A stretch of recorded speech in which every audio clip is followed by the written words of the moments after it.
ராம ரவிக்குமார்ங்கிறத எத்தனை பேருக்கு இங்கே தெரியும் சொல்லுங்க. நீ அவர் திரு ராமகோபால் உதவியாளர் இருந்தால் ஒரு சாதாரணமான ஒரு அமெரிக்கான நபர். அவர் ஒரு இந்து மக்கள் கட்சியில் இருந்தார், இந்து மண்ணில் இருந்தார். அப்புறம் தனி ஒரு அமைப்பு கண்டார். அவர் மாட்டு அவருடைய இடத்த போராட்டுக்கார். பழனியில் பல போராட்டம் நடத்துறாரு, இங்கே திருப்பூர் பல அவர் மாட்டு அவர் வேலையை பார்க்குறாரு. அனுமதி கொடுத்திருந்தா ஒத்த மனுஷனோட போயிட்டு வந்துருக்கும், ரொம்ப போனால் 10 மனுஷனோட போயிட்டு வந்துருக்கும். அனுமதி மறுத்தனால இப்போ இந்தியா போல பிரச்சனை ஆயிடுச்சு. டெல்லி வரைக்கும் நியூஸ் போடுறேன். அவர் நீங்கள் நேற்று பூரா நம்ம என்ன லைவ் பண்ணிட்டு இருந்தோம், என்ன பார்த்துட்டு இருந்தோம், திருவண்ணாமலையில் கார்த்திகை தீபத்தை பார்த்துட்டு இருந்தோம். தமிழ்நாடு முழுக்க இருக்கக்கூடிய முருகன் கோயிலில் தீபத்தை பார்த்துட்டு இருந்தோம். யாருமே இந்த பிரச்சனையை பார்க்கல. இவர் போயிட்டு ஓரமாக போய் ஏற்றிட்டு வந்திருப்பார், யாருக்குமே தெரிஞ்சிருக்காது. இவர் அனுமதி மறுக்க போய் திருவண்ணாமலை கார்த்திகை தீபம் பின்னாடி போயிடுச்சு. திருப்பரங்குன்றம் தீபம் ஏற்றுறவங்க முன்னாடி வந்துருச்சு. யார் காரணம்? அனுமதி கேட்டவர்களா மறுத்தவர்களா? அனுமதி கொடுத்தா சாதாரணமாக போயிருக்கும். அனுமதி மறுக்க போய் பெரிய பிரச்சனை ஆயிப்போச்சு. சில சமயங்களில் சட்டம், அந்த உரிமை அப்படிங்கிறதும் மக்களினுடைய ஒரு எதிர்பார்ப்போ அல்லது அமைதி அப்படிங்கிறதோ ஒன்றுக்கு ஒன்று முரண்படுமாயின் அப்போ அந்த இடத்துல என்ன ஸ்டாண்ட் எடுப்பாங்க? முரண் ஏன் படும், யார் படுன்றா, எங்கே எதுக்குறாங்கன்னு கேட்குறேன்.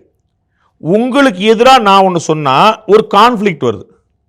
நான் 2 மணிக்கு சாப்பிட போகிறேன்றேன், மேடம் ஏதாவது கோச்சுக்கிட போகிறாங்க, எனக்கு ஒன்றும் புரியலையே. நீங்கள் 2 மணிக்கு சாப்பிடாதீங்கன்னு சொன்னால் நான் தலையிடுறேன். புரியுங்களா? நான் 2 மணிக்கு சாப்பிட்றேன், நான் அரிசி சாப்பிட்றேன், இட்லி சாப்பிட்றேன். What is your problem? உங்களுக்கு ஒரு அமைதி எப்படி குலையும்? உங்களுக்கு ஒரு நடக்கக்கூடாது அப்படின்னா தானே குலையும். தர்காவில் ஏதாவது ஒரு பிரச்சனை, யாராவது ஒருத்தர் கேள்வி எழுப்பினாங்கன்னா சட்டவிரோதம், ஏற்க முடியாது. நீதியரசர் ஜிஆர் சுவாமினா ஏற்க மாட்டார். உங்களுக்கு தகவல் சொல்றேன், தர்கா பத்தி ஒரு வார்த்தை அந்த பெட்டிஷன்ல இருந்துச்சுன்னா நீதியரசர் ஏற்றுக்க மாட்டார். ஏன்னா அது இன்னொரு மதம் தொடர்பானது. அது கேள்வியே வரலையே. நானும் தீபத்துன்னு போட்டிருக்கு சார், ரொம்ப நாளாக ஏற்றாம இருக்காது, தீபத்துன்னு தீபம் ஏற்றிக்கிறேன் சார். ஏற்றிக்கோ, பெரிய கூட்டம் வேண்டாம், சரி போய் 10 பேர் ஏற்றிக்கோ. சார் பிரச்சனை பண்ண, சரி ஒரு ஆள் போய் ஏற்றிக்கோ. இது என்ன சிக்கல் வந்துச்சு? யாருக்குமே தெரியாம காணாம போயிருக்கும் இந்த நியூஸ். இதை உலக செய்தி ஆக்குனது யார்? தடை பண்ணது மூலமா வந்துச்சு. ஆக்சுவலா இதை பாஜக கிளப்பல. ஆக்சுவலா ஃபார் இன்ஃபர்மேஷன், பாஜக கிளப்பல, பாஜக சீன்லேயே இல்லை.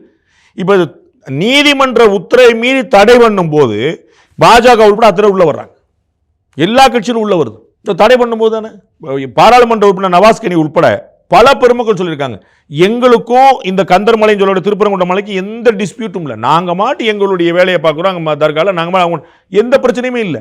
பிரச்சனையெல்லாம் தடைன்னு அரசாங்கம் போடும்போது வருது.